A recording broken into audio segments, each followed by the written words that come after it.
দার্জিলিং থেকে মিরিক যাওয়ার সেই মায়াবী পথটা ছিল অবিশ্বাস্য।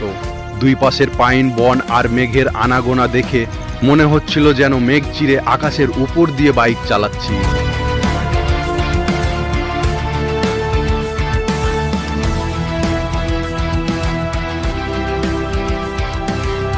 তবে খাড়া ঢাল আর একের পর এক বিপজ্জনক বাঁকগুলো আমার রাইডিংয়ের দক্ষতার জন্য এক বিরাট চ্যালেঞ্জ ছিল, যা জয় করাটা ছিল এক রোমাঞ্চকর লড়াই।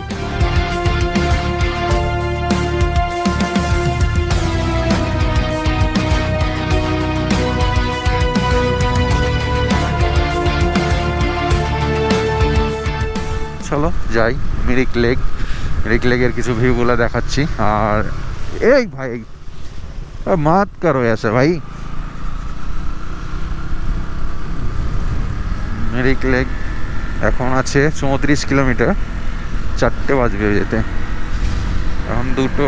চলো দেখি তাড়াতাড়ি যাওয়ার চেষ্টা করি, কারণ আবার বেশি টাইম হয়ে গেলে 4টা-5টা হয়ে গেলে কিন্তু সূর্যটা নেমে যাবে নিচে, তখন আর মানে সিনগুলো ভালো হবে না, কালো কালো হয়ে যাবে। একটু তাড়াতাড়ি যেতে হবে, 3:30টার ভিতরে ঢুকতে হবে।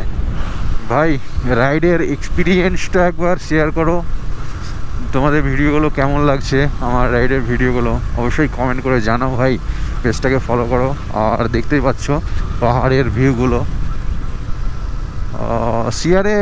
সিআরে কেউ যদি আসে, যে হয়তো বহরমপুর থেকে বা লালগোলা থেকে কোনো ট্যাক্সিতে এসে যদি বাইক রেন্ট করে শিলিগুড়িতে, তাও হবে। শিলিগুড়ি থেকে তুমি বাইক নিয়ে আসতে পারো দার্জিলিং অবধি, এগুলো শর্টকাট আসতে পারে। এখানে প্রচুর বাইক মানে রেন্ট করে নিয়েই, এখন আগে ছিল না বাইক রেন্ট করাটা, কিন্তু এখন প্রচুর এটা একটা বিজনেস শুরু হয়ে গেছে। আর বিজনেসের পাশাপাশি ভাই এটা একটা মানে এটা আলাদা রকম ফিলিংস, ঠিক আছে? বাইক নিয়ে পাহাড়ে বাইক রাইড করা, পাহাড় ঘোরা, এটা একটা আলাদা রকম এক্সপিরিয়েন্স। হ্যাঁ দেখো ওপরের লোকেশনটা, ভিউটা, হ্যাঁ গাছগুলো অনেক সুন্দর লাগছে। আর দেখো সব এরা রেন্ট করে আসছে, হ্যাঁ গাড়িতে, সব শিলিগুড়ি থেকে। এখানে একটা ভিউ পয়েন্ট আছে, জানি না ভিউ পয়েন্টটার নাম কি, তবে ভিউ পয়েন্ট না কি, এটা শোরুম নাকি বুঝতে পারছি না, হোটেল টোটেল হবে। এটা সুন্দর লাগছে। হ্যাঁ ভিউগুলো মানে নিচের দিকে মেঘ জমে গেছে। হ্যাঁ যদি নিচের দিকে মেঘ না থাকতো তাহলে এখানকার সিনগুলো খুব ভালো লাগতো দেখতে। আর এটা টয় ট্রেনের রাস্তাটা যে কত দূর যাচ্ছে ভাই দার্জিলিং থেকে নেমে, হ্যাঁ কিন্তু টয় ট্রেন চলে কি সন্দেহ আছে, চলে মনে হচ্ছে। রেলের লাইনগুলো চকচক করছে, মানে যাই, কিন্তু হয়তো প্রতিদিন যাই না, সপ্তাহে একদিন কি প্রতিদিন একদিন, এরকম ব্যাপার হয়তো।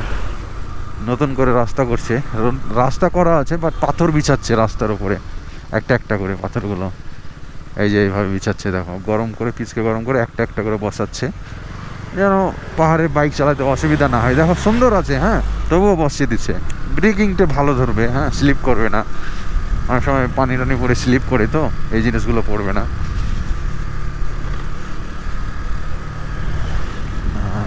নিচের দিকটা তো একদম কুয়াশা, একদম সাদা ফগ হয়ে গেছে। এখন আমরা আস্তে আস্তে যাচ্ছি, এইসব সিনগুলোর ফিলগুলো নিতে যাচ্ছি আমরা। হ্যাঁ বেশি জোরে যাচ্ছি না, যাওয়ার সময় ভাই একটু তাড়াহুড়ো করেই গিয়েছিলাম। হ্যাঁ এখন ফিলগুলো নিতে যাচ্ছি। এই গাড়িটা দিল্লি থেকে এসছে, বুঝা যাচ্ছে আর্টিকাটা, দিল্লি নাম্বার প্লেট।